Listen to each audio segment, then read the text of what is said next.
When you bundle your renters and auto insurance with Progressive, you could save money, but it doesn't cover any terrible memories living rent-free in your head. Hey, just wanted to remind you of that time your kicker missed the extra point and lost the game. Even though he'd literally never missed an extra point, he chose this playoff game to miss. Yeah, I just noticed you hadn't thought about that in a bit. Wouldn't want you to miss, thinking about it.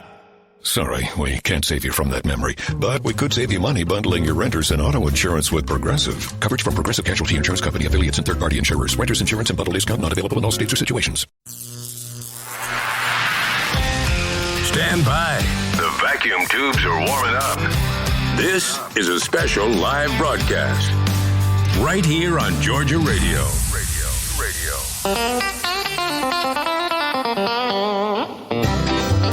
Well, happy Wednesday morning to you. Matt Jolley here on Neighbor to Neighbor with you today for the, what is today? The 10th of August, as we're getting ready for the Bellamy Brothers this weekend on Friday. And next week, the legendary Dick Flood is going to be in Perry, Georgia, down there at the Buckarama. And Dick is standing by right now, joining us from his home. I wanted to have you on because you're coming back to town. That's right. Yeah, Trouble's coming back to town. That's right. Trouble's coming back. But I know where you're going with that. No, I wanted to have you back because, you come to the Buckarama quite frequently, and we met you there last year. But I wanted to make sure people had enough advanced knowledge to know so they can come down and see you. For those that don't recognize your real name, your given name, Dick Flood, a lot of people know you as Okefenokee Joe. Naturalist and outdoor educator for years and years around the state. But before you got into all that, you were a country music star up there in Nashville. And you've written a book about that, Rubbing Shoulders with Country Giants. It's called My Walk Among the Stars. And it's just I got to tell you, Dick, I've been through this book now twice, and I really enjoy it. I mean, the stories that are in here, to me, are stories that you're not gonna get them anywhere else. But it's just, these are things that you experienced, and it's just great stuff. Really great stuff. I appreciate that. Yeah. I appreciate you saying it's great stuff. It's all true, and I tried to write it as best as I could. I've never written books before. I've never learned how to do that. But now I've got 3. Tell me about your time with Patsy Cline. Do you mind indulging us just a little bit here? Patsy, I met her first. I first met her early on, about 1956 or 7, somewhere. I think it's 56. Yeah, when I just got out of the Army, and I teamed up with an Army buddy, Billy Graves, and we became the Country Lads. And we were on the Jimmy Dean show. Jimmy Dean had a local TV show. It's called the Town and Country Jamboree.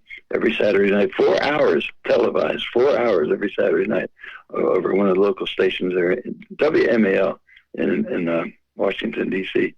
And she was on there, and I was on there. And we got backstage. We talked a lot. I got to know her pretty well. Yeah, she's a wonderful person, and she was a good friend. I mean, you wouldn't believe what she did for Billy Graves and me.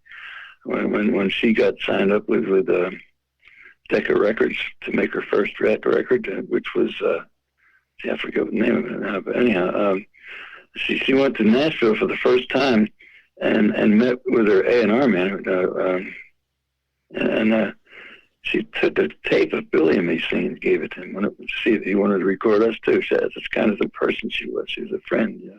So, yeah. And, well, Owen Bradley was head of A&R man at Decca. He didn't want us. but just what she did was wonderful. Yeah. Well, you got to have those kind of friends in this business of country and Western radio. I mean, you've got to have those mentors and friends out there. And what a friend to have in the business, Patsy Cline. My goodness. Oh, she went on to become, oh gosh, one of the hit record after hit record, and the fame's good, gosh, all over the world. And she's missed by all people all over the world. Yeah. I wanted to rewind just a bit now that we have everybody's attention. You throw out the name Patsy Cline and everybody's paying attention. Yeah. So the Luzon Valley Boys, when you were still in the service, you found yourself over there at Clark Air Force Base. right. in the Philippines, and this would have been in the 50s. And I guess when music is in your blood, it's just part of who you are, and it doesn't matter if you're in the Army, the Air Force, whatever. You're gonna start singing. How did that all come together with you entertaining over there? I'd left my guitar in Korea, and I got transferred to the Philippines. I think it was 1953, and at the service club they had guitars there, and I could practice there. And I decided, let's start a band. There's other people. Every now and then at nighttime, I'm off duty. I'd be over there at the service club trying to learn more about how to play guitar, and other guys were doing it too, a lot of them. So we decided to try to start a band, and we did. Call ourselves Luzon, Luzon Valley Boys. Luzon in the Philippines islands, there's Luzon Islands, So, and we were in the Philippines, so we call us Luzon Valley Boys. It's simple. And I got out of. I was released from the Army, and of course, the Luzon Valley Boys stayed together as long as they could. The military sends you different places, and so it didn't.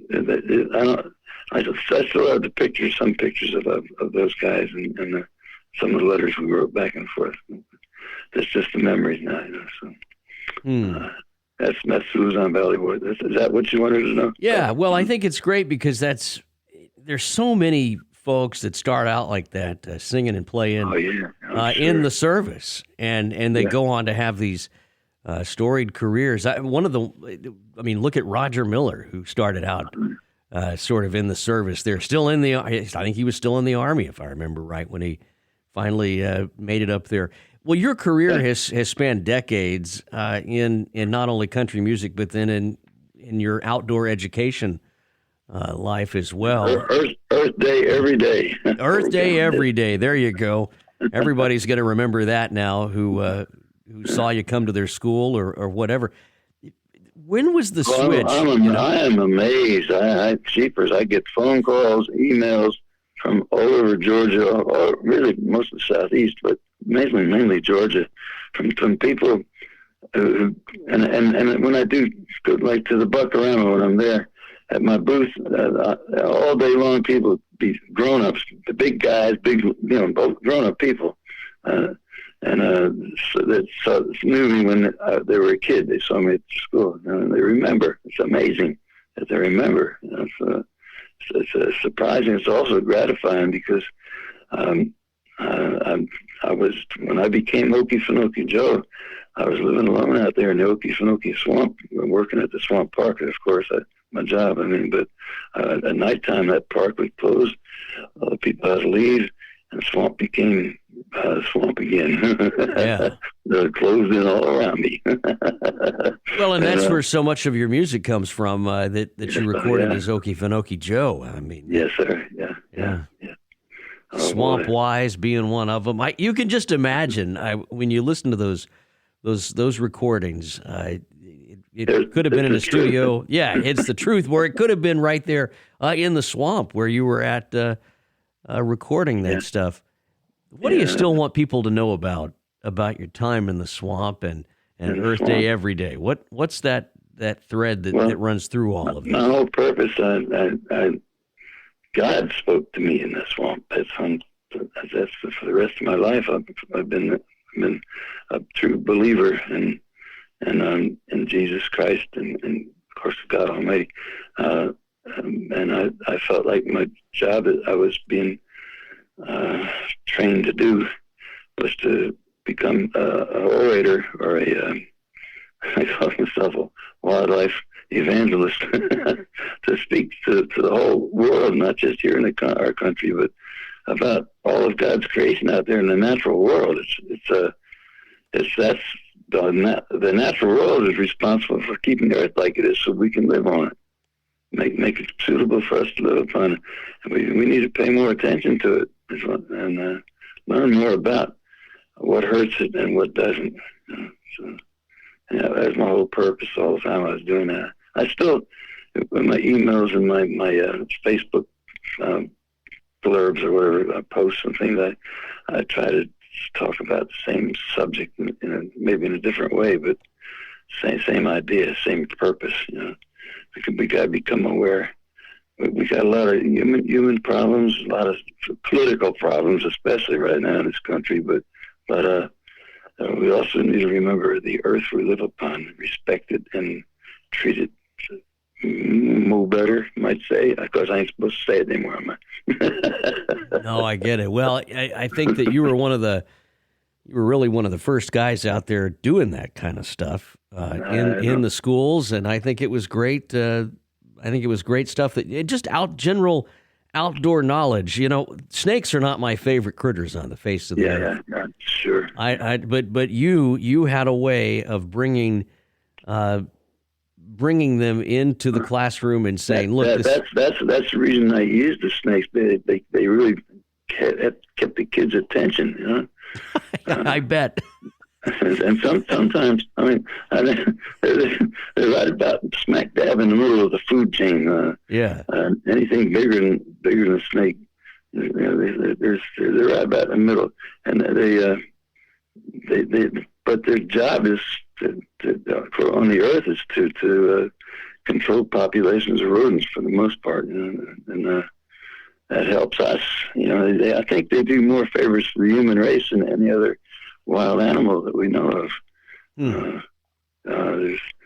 venom. So the venom's a lot of it is being used for medicines, for different things, and they're learning more about that every day, about the medicines that are available or can be derived from venom, snake venom, and they're important to the balance of the earth. They're important to us too because we need the earth to be balanced. Yeah, and if we don't get it there, it's going to get it there itself, I guess. But we're destroying more and more habitat. We're doing all kinds of things. We're poisoning the sky, the atmosphere. We're doing stuff we should know better, but we don't. So we're just human beings, So, anyhow, that was my mission, to help people cooperate better with the life processes on the earth. I think it's a great mission, and your music reflects it. And the thing that I loved about it, it was really, in my opinion, and looking back on a lot of your stuff, it was never political. It was always just stuff that was right here, and here's what you've got. Humans, it's for us humans, for the wild creatures, of course. But right. Us humans, no matter what political party, had no bearing on it. That's right. Well, I had a friend who became a television journalist, who became an environmental reporter, and I asked her one time. I said, what's your biggest problem that you encounter in this? And she said, well, I don't know when the environment became a political device of only the left. And she said, I'm not saying I'm right or left, but how did it get hijacked? She said, I think everybody deserves to have clean drinking water and fresh air to breathe. And she has really done a great job in removing some of those stereotypes. I wanted to get... Who is that? Well, she's a friend of mine by the name of Allison. And she does great work out all over the place, where she's been on the show a time or two, but does great work. I wanted to get into some of the stories from your book because they're so powerful. And I'll let you take a pick. One that I just think is great was playing poker with Ernest Tubb. And then the other one that I just thought was so great was your the song "No Help Wanted," which of course was by Bill Carlisle, one that he wrote. You can't hear Jumpin' Bill Carlisle sing that song without having a smile on your face. Tell me about either one of those, either playing poker or that summer you spent with Bill Carlisle. Both great stories. Well, long story short, he was a great person, by the way. He invited me over to his house lots of times, eat supper and things like that. And I met his family, and we were on tour there. One of those tours was wintertime, got cold, and we couldn't sleep because we had to keep going through the snow to make it to the next. Sometimes the next show would be a couple hundred miles away, and we had to keep drive all night and all day because of the snow. We had to drive slow, you know. So anyhow, nobody slept, and we were all very, very tired by the end, by about the third day or so. And but he still did his so great jumping. Bill Carlisle, he'd come out and stage jumping. So while I was on tour with him, I decided I'd become the world's only jumping fiddle player. And he introduced me. I'd come out on the stage jumping. Jumping around and having fun. Yeah, jumping up and down. I was jumping out on the stage, really. And I played the Orange Blossom Special, something like that, on the fiddle. And, you know, just for kicks. And I grab my guitar and do a song or something. You know, but we had a lot of fun. But we also were very tired, you know. We wore out more than tired, just wore out. But any other, I don't remember anything much else to say about Bill Carlisle. I mean, but just a great guy. Good friend. Yeah. Yes, he was. Yeah. Good Well, person. all of these stories, by the way, are in your book, My Walk Among the Stars, Rubbing Shoulders with Country Giants. You can get a copy of this book, I'm hoping, right there at the Buckarama next weekend. Yeah, I'll have everything with me. Yeah, books and CDs. All old CDs, everything. Yeah, all kind of fun stuff down there, and good stories with your down there at the Buckarama in Perry, Georgia, where you can go see Dick Flood and just rub some shoulders with Dick Flood down there and have fun. Yeah, come on down and we'll rub fists. That's right. Yeah, and bring enough money that you can go home with a book. Yeah, because, don't forget your money. Yeah, you're gonna want these. I'm going to do a show on Saturday and on Sunday. 1 o'clock on Saturday and 3 o'clock on Sunday. I'll be doing a show. It's hard for me to play guitar anymore. I'll be 90 years old pretty soon. It's hard for me to play the guitar, so I've got soundtracks. I'll be doing karaoke, you know. I have to sit for my show. I can't walk. I'm kind of crippled up now, but I'll be there. Well, that'll be fun, and it's 1 p.m. on Friday. On Saturday. Okay, and then Saturday. I won't be doing shows on Friday, but Saturday and Sunday. Yeah. Okay, so Saturday at 1 and Sunday at 3. At 3, yeah. They're at the Buckarama. You can go down and see. Yeah, the Buckarama, boy. Yeah, big time. The Grand Ole Opry, now the Buckarama, you know? All right, that's wonderful. No, I think it's great. As good as. Listen, you played the Opry so many times. Oh, gosh. And it just, I mean, made a name for yourself back then. When I first moved to Nashville, I was invited to be on the Opry almost every Saturday night and I did it. Yeah. Of course I did it. I had some difficulties sometimes because I had to be careful what song I sang. But like the Three Bells, for example, the Browns had a giant hit with it. All the chapel bells were ringing, and that song. My version came out 3 weeks after theirs did. But mine wrote separately in the charts up to number 20. Theirs went to number 1. But if the Browns were there, I couldn't do Three Bells. If let's see what else. There's several other ones that I covered that if they were there, I couldn't sing that song.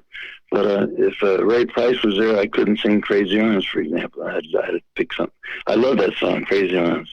Yeah. I sang it. I thought I sang it good. so yeah, but things like that would happen. I followed sometimes, like for example, I followed.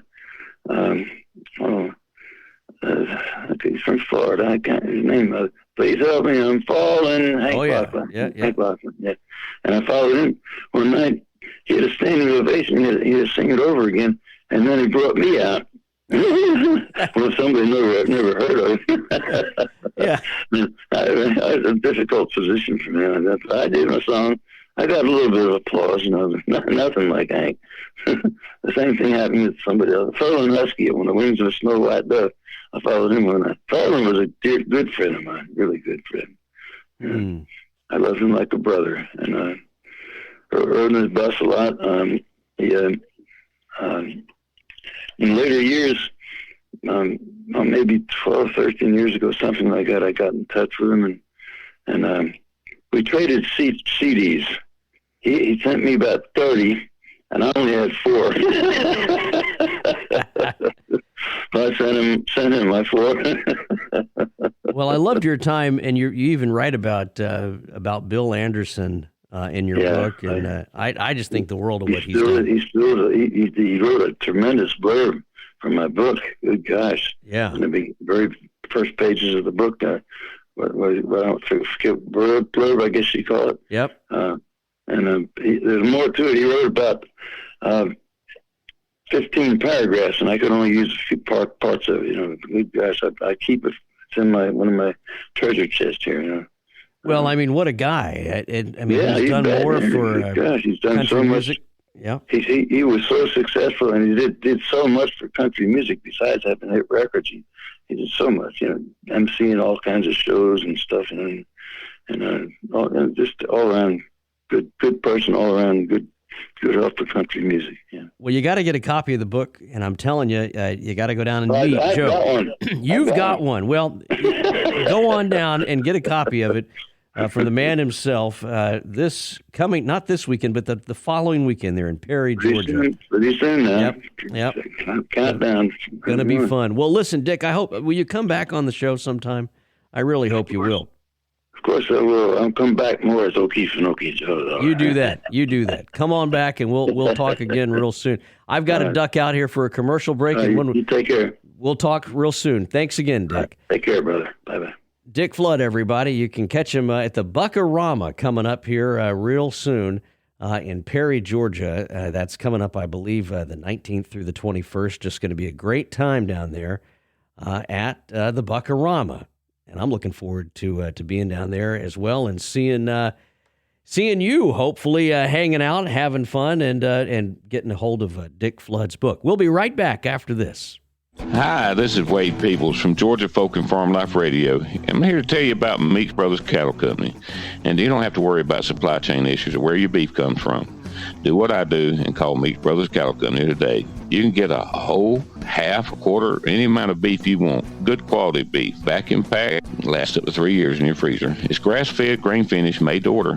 Visit Meeks Brothers Cattle Company on Facebook today and tell them Brother Wade sent you. And that's Meeks Brothers Cattle Company. Thank you.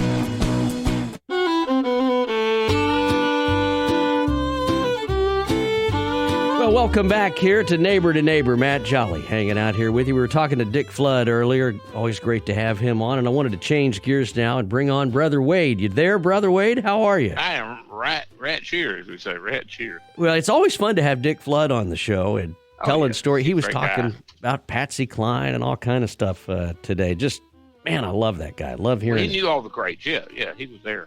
Oh, yeah, and they all knew him. I mean, that's the fun thing about Dick's stuff. Anytime he comes on, it's just all the stories. You need to have him back on. He's going to be at the Buckarama in Perry.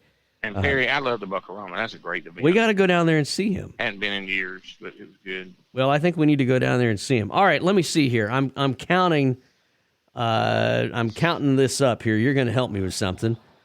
Let's just see. You're counting on me to help you with something. I'm counting on you. Backing up. Yeah. No, I'm counting on you here because I need. This is radio. This is live radio, so nothing goes as fast as you want it to. I need you to pick a number here this morning between 1 and, let's say, 7. Between 1 and 7, what would that number be? 4. 4. Well, let's just see, because 4, if I have counted this right, is going to be T.J. Goss. T.J. Goss is going to be our first lucky winner of some Bellamy Brothers tickets. He's a Georgia Folk and Farm Life member. He is a member of Georgia Folk and Farm Life. So T.J. Goss, if you can go to the show, I've got some tickets that are yours. We're going to give away 2 sets, but we'll try T.J. Goss first and see if... Good. Yeah. See if he can win. The Bellamy Brothers, Let Your Love Flow, Redneck Girl. I mean, oh my goodness. Do you love as good as you look? If I told you they had a beautiful body, would you hold it against me? Didn't they do that one? Yeah. I said you had a beautiful, that was a good song. Yeah. They had a bunch of good ones. Howard Bellamy. There. Yeah. Howard's going to be on the show tomorrow. We're going to have some fun with him tomorrow. Yeah, we'll be good. And he's one of the two brothers in the Bellamy brothers. Right. I say that like there's more than one. I don't think there's more than one. I grew up next to him. Did you? Yeah, with the Bellamys when they were not my neighbors. Tony, Tommy, Tony, Owen. Tom. There's a whole bunch of them. There was a bunch. Well, somebody wrote in the other day. They never said the Bellamys, but they did play music. They Played it on the radio. Well, I was laughing because somebody wrote in, and I've got to find it, who was telling a story about the Bellamy brothers' mother was their school bus driver before she retired. So how's that? That's impressive. Yeah, it is impressive. That's one of those dubious claims to fame, thing. Yeah, dubious. Yeah. I never had a good bus driver story. We had a bunch in the Scouts when we rode our old, school bus, the clapped out school bus. We did have some teenagers driving the buses at times, and those were wild rides. But yeah, back when I was they were in Georgia. High school students could drive the bus. Oh gosh! Yes. Oh, I bet that was fun. Oh yeah, the discipline was lax. Yeah. I bet. So students could drive the bus legally, lawfully, yes, a part-time job. Like, well, what are you going to do? I'm going to drive the school bus. They drove the school bus. Well, they were going there anyway, and they'd make a little extra money. It helped with the attendance record too, because you couldn't be out if you drove the bus. Oh my gosh, other kids are going to be out. Can you imagine kids driving the bus today? Well, okay, Oh, yeah. Why not? Yeah. Yeah. Well, they did back then. They finally outlawed that, but I can remember well riding with a junior in high school driving the bus. Wow, that nothing could go wrong with that. No. Yeah. And you somehow made it. To school. Well, yeah. There you go. Good for you. Well, that's good stuff. By the way, the show last night was a lot of fun, and I wanted to have you on. Scotty Womack was on last night to talk about photography and all kind of good stuff.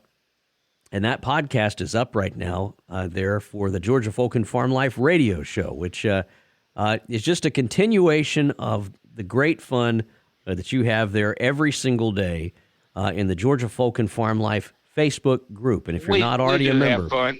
Did you read the story I wrote the other day about the vacuum for the church? That was a barn burner of a story, too. Yeah, that was a good story, and it was true. It's absolute. There's not a part of that I made up. Not a bit, really. I didn't embellish it much, but it was a true story. Did you ever... I tickled myself with that one. I did. I called Judy and had her read it out loud, and we laughed about it over the phone, and I said, I shouldn't laugh at my own crap, but I do sometimes, and that one made me laugh. How many vacuum salesmen have you ever known? A couple, but I wouldn't listen to them. I've known some really terrible ones, and the good job book sucked. Well, it did if you did it right. Yeah. Hello. That was not. Yeah. This thing working. Yeah. Hey, I know. Yeah. I got it. This thing on. But I think a good book would be stories of former vacuum cleaner salesmen, because they went on to go do some really neat stuff. That was a job that many people were not born to do. Some did it very well. No, it was not a calling, I wouldn't think. It was, and it's not the talent. Yeah. And there's probably a lot of great people out there that went on to do some really fun stuff who used to be vacuum cleaner salesmen. Well, Barney Fife, Barney quit as a deputy there for a while and sold vacuums. Yeah. Out there. Sound like you had no clue about that. I had no clue about that. I've got a show that I'm working on about, up there in Mount Pilot and all that area. Good stuff for History Worth Saving that we're doing up there. What a great show. History Worth Saving is a great project that you do, and I think more people should be aware of it. We need to push that, because it's a great resource and a treasure. Well, we're saluting teachers this coming season. We've got all types of teachers. You should have me on there.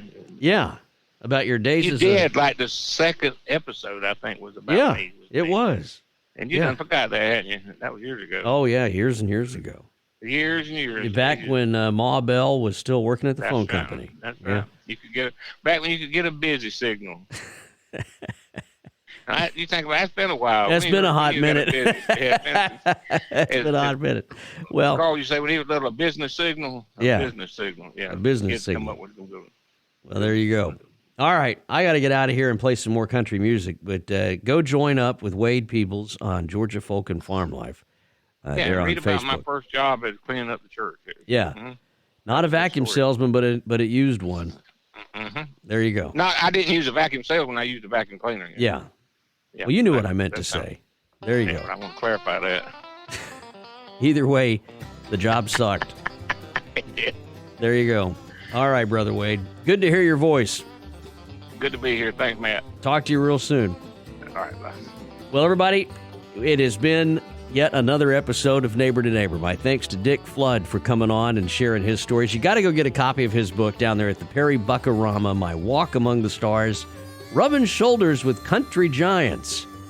My Walk Among the Stars there by Dick Flood. Great stuff in that book. You can get it at the Perry Buckarama coming up next weekend. And don't forget his show next Saturday at 1 p.m. and then Sunday at 3 p.m. 1 and 3, you can hear Dick Flood, Okie Finokie Joe, do a little bit of singing. Going to be a great time down there at the Buckarama, and I look forward to seeing you there myself. All right, Howard Bellamy tomorrow. Be on the lookout. TJ Goss, you have won some tickets to go see the Bellamy Brothers live and in concert coming up here, just real soon, as in Friday. You're going to be on. So we'll look forward to seeing you then at the Bellamy Brothers show. We're going to wrap things up this morning, and we'll be back all day, of course, with some great country and Western music. If you haven't heard it yet, take a listen to something other than Neighbor to Neighbor or the Georgia Folk and Farm Life show, and hear some of the great music that we play on there, like Dick Flood and like the Bellamy Brothers. It's coming up right here, right now, on your home for good company and great country. Georgia Radio. Glad you're here.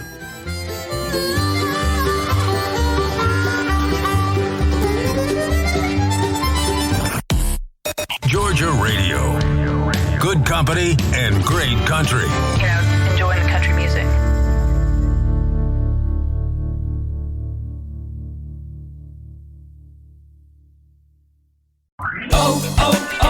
O'Reilly. Don't risk getting stranded with a bad battery. Our professional parts people at O'Reilly Auto Parts will test your battery for free.